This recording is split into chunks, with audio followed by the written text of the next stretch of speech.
Shalom. First and foremost, I want to say Ka Hala Yahweh, Wa Yahweh Shai, Bahashim, Wakwa Kodash, and double honors to the apostles and the elders of Great Millstone, and salutations to the elect, pushing this word in truth and sincerity across the four corners of the earth. I want to do a video on focus, which is something that it's a must, being this truth and being this truth one and being this truth while living in this wicked kingdom. You have to have focus, but it depends on a lot of people are and it's funny because it's deeper than just having focus, because everybody technically on this planet has focus, but it depends what you're focusing on. You got people who focus on carnal things as opposed to focusing on the spiritual things. So that's where the truth comes into play. We having the truth, and those of us are the Lord willing, we're the hopeful elect. We have focus towards things that are spiritual more than focus than the thing. We focus more on the things that are spiritual rather than the things that are carnal. And that's why we are hated in this society, because everybody else focuses on carnal things. And when they see that we're not focusing on carnal things, but we're focusing on the spiritual things, it actually makes these people feel uncomfortable, because they know that they're wicked, right? They know that that's what they should be doing, right? That's what you should be doing, right? The saying of the spiritual realm is more real than the physical realm. It's not by mistake. It's not a coincidence that that became a phrase. And if that's the case, then why wouldn't you focus on the spiritual things if the spiritual realm is more real than the physical realm? With that logic alone. So, and it's funny because these people know that internally, especially Jake, because Jake is in their spirit to be more spiritual than carnal.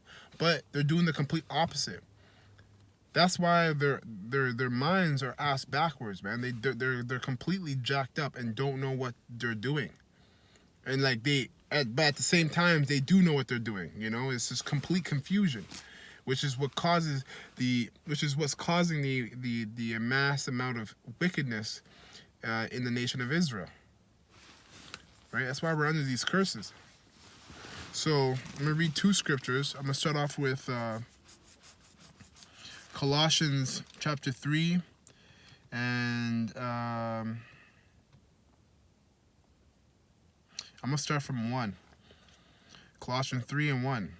If ye then be risen with Yahweh Shai, seek those things which are above, where Yahweh Shai sitteth on the right hand of Yahweh. So when we come into this truth, because Yahweh Shai, when he was back 2,000 plus years ago, when he was here on the planet, he did everything that we're doing, and he did it perfectly. Then he died in righteousness, and then Yahweh brought him back to life, right? He rose up again. But when he rose up again, he was perfect. That's why, he was perfect regardless, but in a deep sense, it's more so like he was complete spiritually, because when he came back, if you can receive it, when he came back as Yahweh Shai, he was King Solomon, and Adam, and also Isaac in the reincarnation, and Melchizedek as well. So Adam and Solomon, for the wickedness that they did, that he did when he was back in the reincarnation as Adam and Solomon, which is both by the way of a woman, he was also paying for his sins too, right? So, but when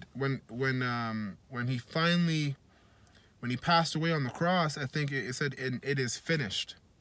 And it's true, it was done. It was done. Like, everything was done. So that's why when he came back, and in Acts chapter 2 or chapter 1, when the chariot beamed him up, and the apostles marveled and said, the angel said to them, or why ye stand there and marvel, roughly paraphrasing, the same Yahweh Shai you see. Actually, let me just read it, because it's important to my point that I'm trying to make.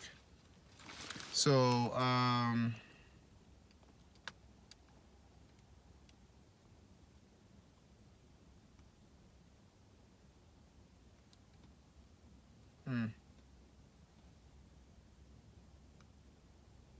Bear with me one moment.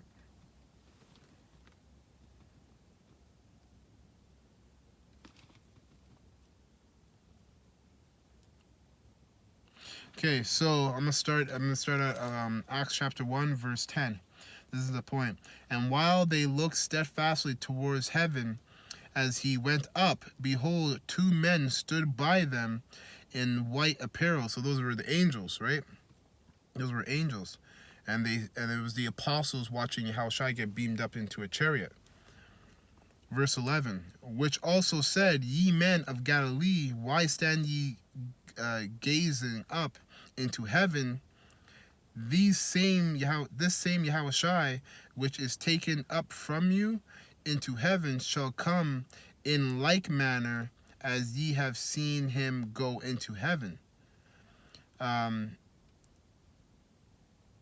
Right? So when he went up, they marveled at what they were seeing, but he was going up in perfection. And when he comes back, he's going to come back in perfection, in his glory, in his and he's going to come back all majestic and stuff.